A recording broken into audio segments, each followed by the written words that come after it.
বন্ধুরা, আমাদের চারিপাশে বিভিন্ন ধরনের ভেষজ উপাদান ছড়িয়ে ছিটিয়ে আছে, যেগুলো আমরা সংরক্ষণ করি না, চিনি না, জানি না এবং সে সম্পর্কে আমাদের ধারণাই কম। তো বন্ধুরা, আজকে দেখুন অড়হল গাছ। এটা আমরা একসময় ডাইল হিসাবে খেতাম। আমার হাতে দেখেন, এটা এই যে গাছের যে ফল, এই ফলটা আমরা ডাইল হিসাবে খেতাম এবং এটা খুব সুস্বাদু খাওয়ার। আমরা ছেলে বয়সে এগুলো খেয়েছি। খুব সুন্দর সুস্বাদু ফল।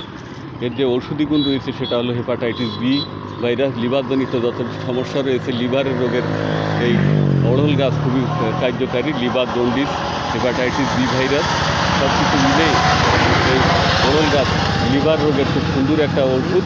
এই লিভার জন্ডিস হলে এই যে অড়হলের পাতা, এই পাতা রস করে আপনারা খেতে পারেন। তো বন্ধুরা, এই অড়হলের পাতার রস খেলে আর জন্ডিস খুবই দ্রুত নিয়ন্ত্রণে আসে।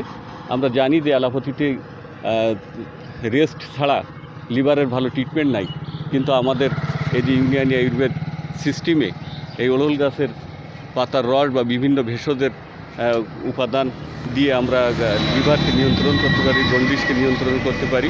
তো বন্ধুরা, আজ এই পর্যন্ত। আমার এই ভিডিওটা যদি ভালো লাগে আমার পাশে থাকবেন, আমার ভিডিওটা দেখবেন এবং দিক নির্দেশনামূলক কমেন্ট করবেন। আপনাদের সকলের সুস্বাস্থ্য ও দীর্ঘায়ু কামনা করছি।